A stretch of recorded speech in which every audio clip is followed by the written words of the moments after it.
This channel does not promote any violent, harmful, or illegal activities. All content provided by this channel is meant for an educational purpose only.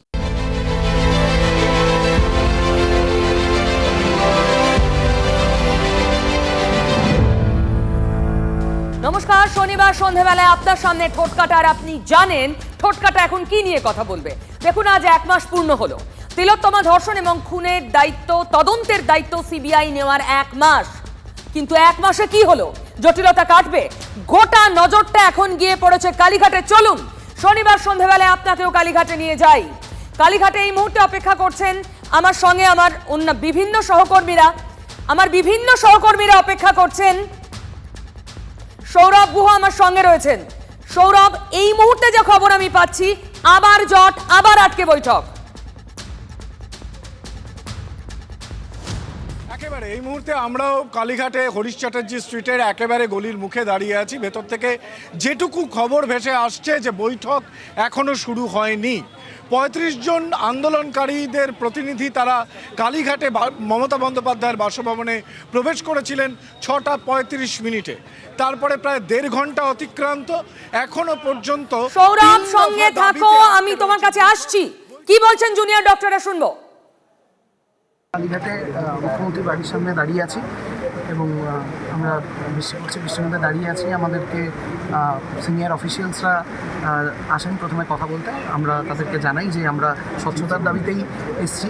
Chief secretary sir আসেন, আমরা জানাই যে স্বচ্ছতার দাবিতে আমরা এখানে এসেছি এবং আমরা লাইভ স্ট্রিমিং চাইছি। ওনারা বলেন যে এটা যেহেতু মুখ্যমন্ত্রীর বাড়ি, তাই লাইভ স্ট্রিমিং করা এখান থেকে সম্ভব নয়। আমরা ওনাদেরকে বলি রিকনসিডার করতে। ওনারা বারবার দফায় দফায় আলোচনা করে আমাদেরকে জানান যে এটা কোনোভাবেই সম্ভব নয়। আমরা নিজস্ব ভিডিওগ্রাফার নিয়ে এসেছিলাম। আমাদের ভিডিওগ্রাফারকে আমরা বলি যে ভেতরে নিয়ে যাওয়ার অ্যালাউ করতে এবং ভিডিওগ্রাফির ফুল প্রসেসটা যাতে আমরাও করতে পারি, দ্বিপাক্ষিক একটা যাতে ভিডিওগ্রাফির ব্যবস্থা হয়, সেই কথাটা আমরা ওনাদেরকে রিকোয়েস্ট করি। ওনারা আবারও একই কথা ওনারা দফায় দফায় আলোচনা করে জানান যে সেটাও সম্ভব নয়। এরকম একটা জায়গায় গিয়ে আমরা ওনাদের কাছে খুব স্পষ্টত প্রশ্ন করা নাই যে ঠিক কী কারণে আমাদের ভিডিওগ্রাফারকে অ্যালাউ করা যাবে না। আমরা এখানে দাঁড়িয়ে আছি এবং কন্টিনিউয়াস আমাদের ভিডিও তোলা হচ্ছে, তাতে ওনারা জানান যে এটা একটা সিকিউরিটি জোন, তার জন্য তোলা হচ্ছে। আমরা সে কথাও মেনে নিয়ে তাদেরকে জানাই যে তাহলে তাদের যে ভিডিও ওনারা তুলবেন বলছেন, সেই ভিডিওর সমস্ত ভিডিওগ্রাফি প্রসেসের সাথে আমাদের যাতে একজন প্রতিনিধি থাকে, যাতে কোনো রকম কোনো টেকনিক্যাল সমস্যা হলে সে যাতে ব্যাপারটা দেখতে পারে এবং তারপর পুরো মিটিংয়ের শেষে যেন পুরো ভিডিওটি আমাদেরকে হ্যান্ডওভার করা হয়। আমরা এর কারণ খুবই ওনাদেরকে নম্রভাবে এটা জানাই যে এর কারণ আমাদের প্রতি মুখ্যমন্ত্রীর অবিশ্বাসের কোনো ব্যাপার নেই বা সাধারণ মানুষের প্রতি মুখ্যমন্ত্রীর কোনো অবিশ্বাসের ব্যাপার নেই। এটা আমাদের প্রতি আমাদের যে ডক্টরি মাস, যারা ডাক্তারি জনতা যারা এখন এই মুহূর্তে স্বাস্থ্য ভবনের সামনে রাস্তায় বসে আছে, তাদের কাছে জবাব দেওয়ার জন্য যে আমরা কী কথা বলেছি, এই উত্তরটি অত্যন্ত প্রয়োজন। কিন্তু অত্যন্ত দুঃখের সঙ্গে আমরা দেখছি যে এখনো আমরা অপেক্ষা করছি। গাঙ্গুলি গ্রুপ আপনার পছন্দ বোঝে।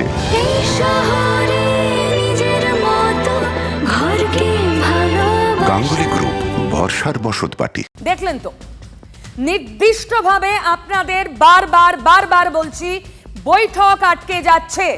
বৈঠক আটকাচ্ছে তার কারণ লাইভ স্ট্রিমিং। ঠিক যে কারণে জট তৈরি হচ্ছিল নবান্নে, ঠিক সেই একই কারণে জট তৈরি হলো কালীঘাটেও। এদিকে মুখ্যমন্ত্রী এখানেও রেডি, তার সঙ্গে রয়েছেন মুখ্য সচিব, রয়েছেন স্বরাষ্ট্র সচিব এবং রাজ্য পুলিশের ডিজি। সেই ছবিও আপনাদের দেখাচ্ছি। বাড়িতে প্রস্তুত হয়ে বসে রয়েছেন মমতা বন্দ্যোপাধ্যায়।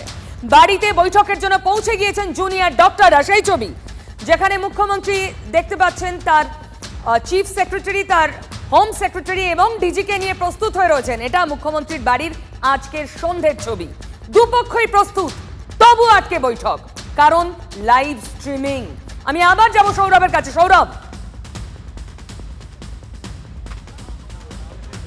পিউ, তুমি যে কথাটি বলছিলে সেই লাইভ স্ট্রিমিং ইস্যুকে কেন্দ্র করেই কিন্তু দুদিন আগে নবান্ন চত্বরে আমরা যেটা দেখলাম যে নবান্ন সভাঘরে 1.5 ঘন্টা বসে রইলেন মমতা বন্দ্যোপাধ্যায়, আর নবান্ন সভাঘরের বাইরে লাইভ স্ট্রিমিংয়ের দাবিতে আন্দোলনকারীরাও কিন্তু অবস্থান করলেন, সমাধান সূত্র মিলল না। আজকেও কিন্তু সেই একই কিন্তু লাইভ স্ট্রিমিংয়ের দাবিতে কিন্তু সমাধান সূত্র অধরা এখনো পর্যন্ত। আজকে আমরা দিনভর যদি ঘটনা পরম্পরার দিকে একটু নজর রাখি পিউ, তাহলে দেখবো যে মমতা বন্দ্যোপাধ্যায়ের আন্দোলনকারীদের মঞ্চে পৌঁছে যাওয়া রাজনৈতিকভাবে অনেকেই কিন্তু বলতে শুরু করেছিলেন যে এটা মুখ্যমন্ত্রীর একটা মাস্টার স্ট্রোক। মুখ্যমন্ত্রী তার পদমর্যাদার ইগো দেখালেন না, তিনি নিজে চলে গেলেন। সৌরভ, এটা মাস্টার স্ট্রোক কিনা আমরা জানি না। মাস্টার স্ট্রোক তখনই হয়তো দাবি করতে পারে তৃণমূল শিবির যদি বৈঠক ফলপ্রসূ হয়, অ্যাটলিস্ট বৈঠকটা হয়। এখনো অবধি কিন্তু সে সম্ভাবনা নেই, কারণ আবার এই আন্দোলনকারী ডাক্তারদের বোঝাতে নেমেছেন মুখ্য সচিব। সেই ছবিটা দেখুন, এক্স্যাক্টলি রিপিট টেলিকাস্ট হচ্ছে নবান্নে। Absolutely, sir. We are waiting in the rain for 1 hour. And we are waiting outside in the rain as well. Our mass is waiting in the Our mass is looking up to this building. We would come and see if you sir, do you agree or not agree that there was you had ensured transparency of this meeting? How are you ensuring that? Represented all colleges are represented. So all of you are coming inside. All of you are what is you know what that was. That is according to you. That is not according to us. You said transparency in our মুখ্য সচিব বোঝাচ্ছেন আবার। ঠিক এক ছবি নবান্নের সামনে আমরা দেখলাম 2 দিন আগে। এক ছবি রিপিট টেলিকাস্ট হচ্ছে আজ কালীঘাটে। সেই লাইভ জট। আচ্ছা, বারবার বৈঠকের ক্ষেত্র প্রস্তুত হচ্ছে, দুপক্ষই একটা জায়গা গিয়ে আটকে যাচ্ছে। আমি সৌরভের কাছে আবার যাব। সৌরভ, লাইভ স্ট্রিমিং এর দাবিতে যখন অনড় এই ছাত্ররা, এই আন্দোলনকারী ডাক্তারি পড়ুয়ারা, তাহলে বারবার তাদের প্রতি সহানুভূতি দেখিও এই একটা দাবি কেন অ্যাকসেপ্ট করছে না সরকার? ওই দক্ষিণে খোলা জানালার হাওয়া, গাঙ্গুলি গ্রুপ, আপনার পছন্দ বোঝে। এই শহরে নিজের মতো ঘরকে ভালোবাসা। গাঙ্গুলি গ্রুপ, ভরসার বসতবাটি। দেখো, নিঃসন্দেহে আজ এই লাইভ স্ট্রিমিংয়ের দাবিটা অত্যন্ত জোরালো হয়ে উঠেছে। তার কারণ চিকিৎসকদের যে আন্দোলন, এটা শুধুমাত্র চিকিৎসকদের একটা পেশাগত আন্দোলন কিন্তু কোনোভাবে নয়, যার সঙ্গে স্বাস্থ্য ব্যবস্থা, দুর্নীতি, খুন ধর্ষণের মতো ঘটনা, যে ঘটনাকে কেন্দ্র করে পশ্চিমবঙ্গের রাজনীতিতে নাগরিক সমাজ তারা রাস্তায় রয়েছেন। ফলে চিকিৎসক যারা আন্দোলন করছেন তাদের একটা দায় রয়েছে লাইভ স্ট্রিমিংয়ের মধ্যে দিয়ে তারা কি আলোচনা করলেন সেটা মানুষের কাছে তুলে ধরার। এবং সেক্ষেত্রে দাঁড়িয়ে এই লাইভ স্ট্রিমিংকে বারংবার কিন্তু হাতিয়ার করছেন আন্দোলনকারীরা, এবং এই লাইভ স্ট্রিমিংয়েই কিন্তু আটকে যাচ্ছে গোটা আলোচনা চক্র, এবং বিরোধীরা এখানেই গুরুত্ব আরোপ করছেন। তবে কি আলোচনার ক্ষেত্রে কিছু লুকাতে চাইছে প্রশাসন?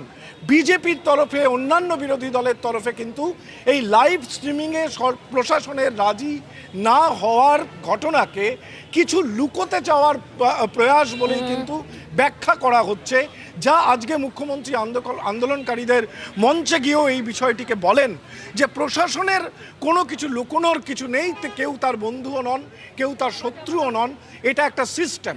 অর্থাৎ এই জায়গা থেকে দাঁড়িয়ে একটা প্রবল স্নায়ুর চাপ কিন্তু চলছে, এবং একই ঘটনার পুনরাবৃত্তি যা দেখা গেল নবান্নে, সেই একই ঘটনার পুনরাবৃত্তি দেখা যাচ্ছে আজকে কালীঘাটে। এক্স্যাক্টলি। সৌরভ, আমার সঙ্গে থাকো। সৌরভ যা বলছে তার মানে এখন বাজে ঘড়িতে 8:05। 6টায় বৈঠক হওয়ার কথা ছিল। টান স্নায়ুযুদ্ধ যা নবান্নে হয়েছিল, এখানেও তাই। এখানেও নবান্নের রিপিট টেলিকাস্ট, শুধু লাইভ টেলিকাস্ট করতে হবে, লাইভ স্ট্রিমিং করতে হবে। এই জটে বৈঠক হচ্ছে না। স্নায়ুযুদ্ধর দ্বিতীয় পর্ব, আর এই দ্বিতীয় পর্ব লাইভ টেলিকাস্ট হচ্ছে আবার, যেমনটা হয়েছিল নবান্ন থেকে, দেখেছিল গোটা বাংলা। আরো একবার আপনাদের পুরো ছবিটা দেখাবো। এই মুহূর্তে বৃষ্টিতে কাক ভেজা হয়ে জুনিয়র ডাক্তাররা কালীঘাটের সামনে দাঁড়িয়ে রয়েছেন, মমতা বন্দ্যোপাধ্যায়ের বাড়ির সামনে। বৈঠক হবে আশা নিয়ে, কারণ তারা বৈঠক চান। মুখ্যমন্ত্রীও সদর্থক ভূমিকা নিয়েছেন, ডাক্তাররাই বলেছেন। তিনি নিজে আজ স্বাস্থ্য ভবনের সামনে এই আন্দোলনে চলে গিয়েছিলেন দুপক্ষ ইচ্ছুক আলোচনা করতে। মাঝে কাঁটার নাম লাইভ স্ট্রিমিং। সৌরভ, একটাই প্রশ্ন যা নবান্নের দিনে উঠেছিল, আজও উঠছে, মুখ্যমন্ত্রী তাবড় গুরুত্বপূর্ণ প্রশাসনিক বৈঠকও লাইভ টেলিকাস্ট করেন। সকলের সামনে তিনি প্রশাসনিক বৈঠক করেন, গুরুত্বপূর্ণ স্ট্র্যাটেজি মিটিং করেন। তাহলে এটা নয় কেন? সৌরভের সঙ্গে আমি কথা বলবো আবার, কিন্তু এই মুহূর্তে কালীঘাট থেকে লাইভ এই ছবি আপনারা দেখতে পাচ্ছেন। লাইভ কালীঘাটে জটের ছবি, জটিলতার ছবি। ঠিক যে জটিলতা নবান্নে দেখেছিলাম আমরা, সেদিন শুধু বৃষ্টিটা ছিল না, সেদিন আর এদিনের মধ্যে তফাৎ শুধু বৃষ্টি। সকালে এই বৃষ্টি ভেজা ওয়েদারের মধ্যেই মুখ্যমন্ত্রী পৌঁছে গিয়েছিলেন। আমরা দেখিয়েছি সেই ছবিও লাইভ আপনাদের। আচমকা, কোনো পূর্ব নির্ধারিত কর্মসূচি নয়, আচমকা তারা মুখ্যমন্ত্রী পৌঁছে গিয়েছিলেন স্বাস্থ্য ভবনে। ডাক্তারদের মধ্যে তিনি বসে পড়েন, তাদের সঙ্গে কথা বলেন। কিন্তু বিকেল বেলায় মনে হচ্ছিল আজই বোধহয় জট কাটলো, 5 দফার বোধহয় আজই রফা। না, এখন জটিল হচ্ছে পরিস্থিতি। সৌরভ দত্ত আমার অন্য সহকর্মী আমার সঙ্গে রয়েছে। সৌরভ, একই রিপিট টেলিকাস্ট আমরা দেখবো? এটা তো আমরা লাইভ টেলিকাস্ট সেদিনও দেখলাম, আমরা লাইভ দেখছি শুধু লাইভের জটে আটকে থাকা বৈঠককে। পিউদি, দেখো, এদিন দুপুর থেকে যে ঘটনাক্রম শুরু হয়েছে, মুখ্যমন্ত্রী মমতা বন্দ্যোপাধ্যায়ের স্বাস্থ্য ভবনে ধর্ণা মঞ্চে পৌঁছানোর পর জুনিয়র চিকিৎসকদের যেটা নিজেদের মধ্যে ডিসকাশন ছিল যে মুখ্যমন্ত্রী আসার বিষয়টা তাদের কাছে অপ্রত্যাশিত, এবং তারাও মানছিলেন যে এরপর তাদের কিন্তু আলোচনার জায়গাটা নতুন করে ভাবা দরকার। সেই জায়গা থেকেই তারা তাদের যে দাবিগুলো ছিল সেই দাবিগুলোর মধ্যে তারা বলেইছিলেন, যে মেইলটা করেছিলেন সেখানে একটা শব্দবন্ধ তারা ব্যবহার করেছিলেন, অ্যাডিকুয়েট ট্রান্সপারেন্সি। এই যে অ্যাডিকুয়েট ট্রান্সপারেন্সির যে বিষয়টা, সেখানে তখনই তারা জানিয়েছিলেন যে তারা স্বচ্ছতা, পর্যাপ্ত স্বচ্ছতা থাকবে সেই পরিস্থিতিতে বৈঠকে বসবেন। পরবর্তী ক্ষেত্রে যখন কালীঘাটে বৈঠকের স্থান বলা হয়, সেটা মঞ্চ থেকে যাওয়ার সময়ও তারা ব্যাখ্যা করে যান যে কালীঘাট সাধারণত এই ধরনের বৈঠক নবান্ন বা কোনো প্রশাসনিক কার্যালয় হওয়ার কথা, তবুও কালীঘাটে তারা যেতে রাজি হয়েছেন একটাই কারণ, যে মুখ্যমন্ত্রী তাদের ধর্ণা মঞ্চে এসছেন, অতএব তাদেরও যে সদিচ্ছা রয়েছে সেই প্রমাণ করার দায়িত্ব থেকে তারা কালীঘাটে যাবেন। কিন্তু সেখান থেকে যাওয়ার প্রশ্নে তারা 3টি ভাবনা ভেবেই গিয়েছিলেন। প্রথম, লাইভ স্ট্রিমিং এর কথা বলবেন, তারা যে পর্যাপ্ত স্বচ্ছতার কথা বলেছেন সেই জায়গা থেকে লাইভ স্ট্রিমিং এর কথা বলবেন। তারা পৌঁছে সেই কথাটি জানান যে তারা লাইভ স্ট্রিমিং চাইছেন। যখন মুখ্য সচিবের তরফে জানানো হয় যে কালীঘাটে মুখ্যমন্ত্রীর বাড়িতে লাইভ স্ট্রিমিং সম্ভব নয়, তখন তারা বিকল্প ভাবনাই বলেন, তাহলে তারা সঙ্গে করে ভিডিওগ্রাফার এনেছেন। তাদের প্রশাসনের তরফে যেমন এই ঘটনার এই বৈঠকে ভিডিওগ্রাফি হবে, তাদেরও তরফে যিনি ভিডিওগ্রাফার এসছেন তিনিও ভিডিওগ্রাফ করবেন পুরো বৈঠকটা। তাতেও যখন রাজি হয়নি, তখন তারা থার্ড প্রপোজাল যেটা ভেবে গেছিলেন, তারা বলেন যে আপনারা যেটা ভিডিও রেকর্ডিং করছেন তার একটা কপি আমাদের দিন, সেটা কপি এবং উইথ মিনিটস। কিন্তু এই 3টি প্রশ্নেই যখন রাজি হয়নি, তখন তারাও কিন্তু সেখানে বৈঠক কক্ষে ভেতরে যেতে তারা রাজি হচ্ছেন না। তাদের বক্তব্য ছিল, তার মঞ্চ থেকে বলে এসছেন যে পর্যাপ্ত স্বচ্ছতা রাখতে হবে এবং কি আলোচনা এক্স্যাক্টলি। সৌরভ সঙ্গে থাকো, আমি একটু দর্শকদের শুনেই দিতে চাইবো। এই ডাক্তাররা, জুনিয়র ডাক্তাররা যখন মমতা বন্দ্যোপাধ্যায় দুপুরবেলা আচমকা তাদের প্রতিবাদ মঞ্চে গিয়ে পৌঁছলেন, মমতা বন্দ্যোপাধ্যায় কথা বলে বেরোনোর পরই ঠিক কি বলেছিলেন? তারা কি বলেছিলেন যে সবটা সমাধান হয়ে গেল, নাকি তারা বলেছিলেন 5 দফা দাবিতে তারা কোনো সমঝোতা চান না? শুনুন। আমরা এই যে মুখ্যমন্ত্রী এসেছেন, আমাদের সাথে আলোচনার সদিচ্ছা দেখিয়েছেন, আমরা এটাকে অত্যন্ত সাধুবাদ জানাচ্ছি। আমাদের যে 5 দফা দাবি, সেই 5 দফা দাবি নিয়ে আমরা যে কোনো জায়গাতে আলোচনায় বসতে চাই। আলোচনায় বসা নিয়ে আমাদের মধ্যে কোনো দ্বিমত নেই। চেষ্টা যদি করছেন তাহলে কিছু হচ্ছে না কেন? এটা তো 36 ডে, তাহলে চেষ্টাটা মানে কোথায় যাচ্ছে আমরা বুঝতে পারছি না। আর আসলেন, একটা কনভারসেশনও হয়নি, উনি আসলেন, কিছু একটা বললেন, চলে গেলেন। আমরা এক্ষুনি আলোচনার মাধ্যমে এই মুহূর্তে এই অচলাবস্থা কাটানোর জন্য ওনার কাছে দাবি জানাচ্ছি, এক্ষুনি উনি আলোচনার টেবিলে বসুন। 5 দফা দাবি নিয়ে আমরা কোন রকমের কোন সমঝোতায় যেতে রাজি নয়। এক্ষুনি এই যে মিডিয়া রয়েছে, আমি দাবি জানাচ্ছি স্বচ্ছভাবে এখানেই আলোচনা হোক। উনি এত দূর এসেছেন, আমাদের কাছে এসেছেন, স্বাস্থ্য ভবন এখানেই, আমরা স্বাস্থ্য ভবন, উনি স্বাস্থ্যমন্ত্রী, উনি এক্ষুনি আমাদের সাথে বসে আমাদের এই ন্যায় বিচারের 5টা দাবি মেনে নিন, এটা আমাদের তীব্র দাবি থাকবে। দেখুন, এরপরই জুনিয়র ডাক্তাররা ইমেল করে নিজেদের মধ্যে কথাবার্তা বলে এবং সঙ্গে সঙ্গে তারা জানিয়ে দেন আমরা আলোচনায় বসতে রাজি। তারপরই সন্ধ্যে 6টার বৈঠক ঠিক হয়। দেখুন। আমাদের এই 5 দফা ন্যায় বিচারের দাবি অত্যন্ত ন্যায্য এবং তিনি যে বাধ্য হলেন আমাদের আমরা তখন বলেছিলাম যে আপনি তো এসেইছেন, আমরা যে মেলটাও পাঠালাম যে ভিত্তিতে যে আমরা এই 5 দফা দাবি নিয়ে স্বচ্ছতার মাধ্যমে তো আলোচনা করতেই চাই, তাহলে এক্ষুনি কেন নয়? কিন্তু আমরা দেখলাম প্রেস বাইট দিয়ে চলে গেলেন।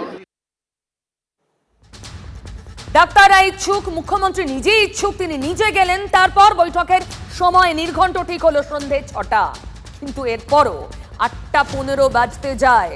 প্রশ্ন একটাই, আজও রফা জলে? রিপিট টেলিকাস্ট দেখছি তো আমরা নবান্নের। চলুন সৌরভের সঙ্গে আরেকবার কথা বলি। সৌরভ, এই মুহূর্তে স্ট্যান্ডটা কি?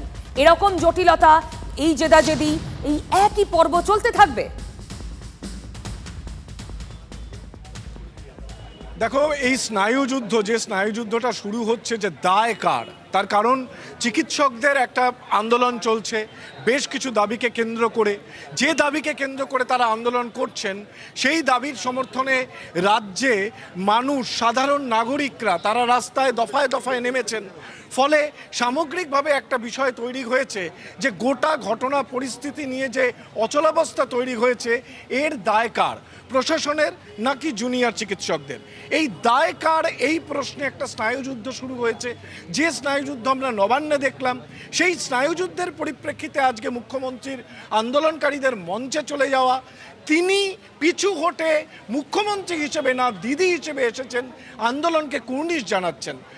রাজনৈতিক মহল বলল যে এটা একটা কৌশল, আন্দোলনকারীদের ওপর চাপ তৈরি করলেন পরোক্ষে মমতা বন্দ্যোপাধ্যায় রাজনীতিগতভাবে।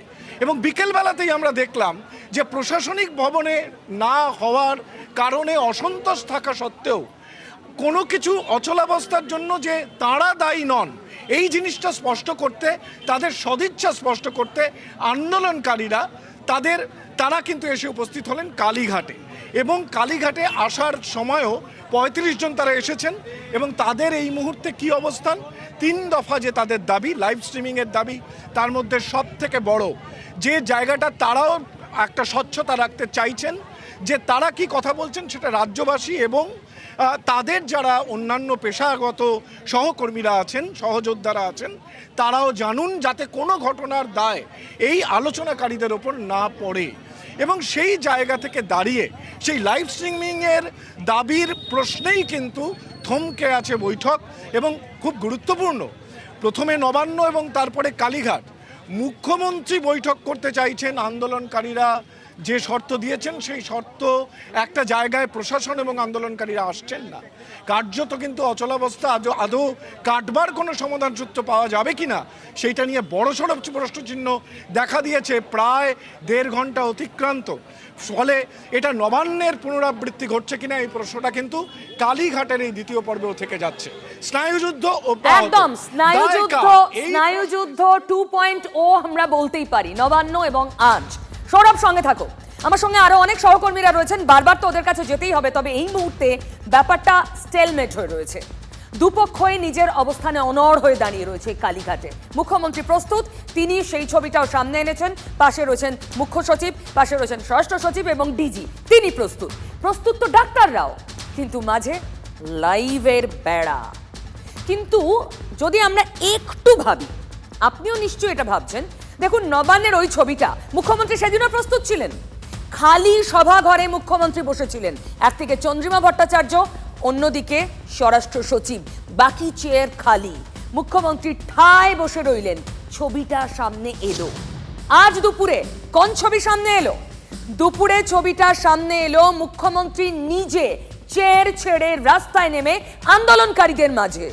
দুটো ছবি, আজ থার্ড ছবি। মুখ্যমন্ত্রী কালীঘাটে বাড়ির দরজায় দাঁড়িয়ে ওয়েলকাম করবেন, বৈঠক হবে। এই 3টে ছবি পরপর, তারপরেও বৈঠক সফল নয়। কিন্তু এই ছবিগুলো কি শুধু ছবি? তা তো নয়। এই ছবির পিছনে কি রয়েছে? কোনো অঙ্ক? দেখা যাক। আগাম ঘোষণা নয়, আচমকাই শনিবারের দুপুরে ধর্ণা মঞ্চে মুখ্যমন্ত্রী গিয়ে বসে পড়লেন। আর 48 ঘন্টা আগে বৃহস্পতিবার ছবিটা ছিল সম্পূর্ণ বিপরীত। নবান্ন সভাঘরে ঠায় অপেক্ষায় মুখ্যমন্ত্রী, আর বাইরে আন্দোলনকারীরা। ততক্ষণে তাল কেটেছে লাইভ সম্প্রচারের শর্তে। নবান্ন লাইভ টেলিকাস্টে রাজি নয় নবান্ন। এই এতক্ষণ ধরে জুনিয়র চিকিৎসকের প্রতিনিধিরা পুলিশ পার্সোনাল আধিকারিকদের সঙ্গে আলোচনা করছিলেন, তারা রাজি হননি, সবুজ সংকেত আসেনি, লাইভ টেলিকাস্টে রাজি হয়নি। সেদিন বাইরে এসে কথাও বলেন মুখ্য সচিব, কাজ হয়নি। কষ্ট হলো মুখ্য সচিব মনোজ পান্ত, তিনি আছেন, তিনি জুনিয়র চিকিৎসকদের সঙ্গে কথা বলছেন। মুখ্য সচিব নিজে বেরিয়ে এসছেন। মুখ্যমন্ত্রী মমতা বন্দ্যোপাধ্যায় যখন নবান্ন সভাগৃহের ভেতরে, তখন বাইরে বাইরে মুখ্য সচিব। স্নায়ু যুদ্ধ টান টান, বাইরে আন্দোলনকারীরা আর ভিতরে অপেক্ষায় মুখ্যমন্ত্রী। তারপর সাংবাদিক বৈঠক। যদিও তারা অনেকটা দেরি করে এসেছিলেন, তাতেও আমরা কিছু মাইন্ড করিনি, কারণ এটা ছোট বড়োর মধ্যে ব্যাপার নয়, চেয়ারে চেয়ারে ব্যাপার নয়। আমি মনে করি মানুষকে কেয়ার করাটাই আমাদের বড় ব্যাপার। আমরা 2 ঘন্টা ওয়েট করার পর 2 ঘন্টা 5-10 মিনিট 3 দিন সমানে অপেক্ষা করছি। স্বচ্ছতার জন্য আমরা যে দাবি করেছিলাম যে পুরো জিনিসটার ভিডিও রেকর্ডিং লাইভ টেলিকাস্ট করা হোক, সেইটার ব্যাপারে তারা কি বক্তব্য রেখেছেন, তারা আমাদের কাছে জানান যে তারা এই দাবি মানতে পারছেন না। ম্যাটারটা সাবজুডিস থাকে, বিচারাধীন থাকে। আমি যদি সবটাই টেলিকাস্ট করি সুপ্রিম কোর্টের কেস নিয়ে, কেউ যদি হট করে, কারণ বাইরে আমরা অনেকগুলো দেখেছি যেখানে সিজেকেও ক্রিটিসাইজ করা হয়েছে সুপ্রিম কোর্টে, হট করে যদি কেউ এই নিয়ে মন্তব্য করেন, তাহলে আমার কি দায়বদ্ধতা থাকবে না?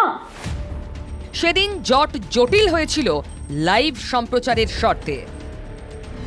আর শনিবার ধর্ণা মঞ্চে গেলেন মুখ্যমন্ত্রী, মিডিয়ার সামনে লাইভ। আমি মুখ্যমন্ত্রী নই, আমি মুখ্যমন্ত্রী হিসেবে বলতে আসিনি, আমি আপনাদের দিদি হিসেবে বলতে এসেছি, যাতে আপনারা না ভাবেন হ্যাঁ আমি চিফ মিনিস্টার আছি। আমি একটা পার্টিও বিলংস করি, কিন্তু আপনাদের কাছে এসেছি যদি বলেন as a chief minister, as a elder sister.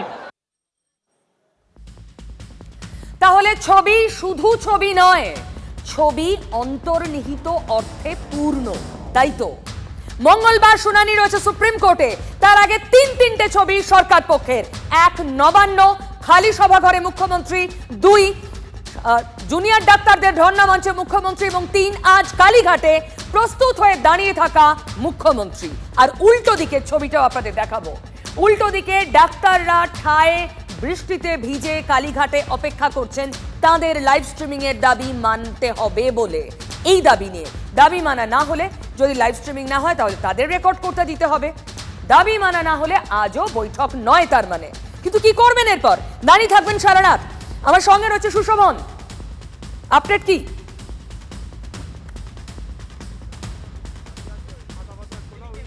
একেবারেই পিউ, দেখো এখনো পর্যন্ত যারা জুনিয়র ডাক্তাররা, যারা অনেকক্ষণ আগেই তারা গেছিল একবারে মুখ্যমন্ত্রীর বাড়ির সামনে, সেইখানে কিন্তু এখনো পর্যন্ত তারা ছাতা নিয়ে দাঁড়িয়ে রয়েছে এবং তুমি দেখতে পাচ্ছ, অর্থাৎ সেই জায়গায় দাঁড়িয়ে পরবর্তীকালে তারা কি সিদ্ধান্ত নেবেন, কোনোভাবে সেই বরফ গলে কিনা, অর্থাৎ তারা ভেতরে কোনোভাবে প্রবেশ করেন কিনা,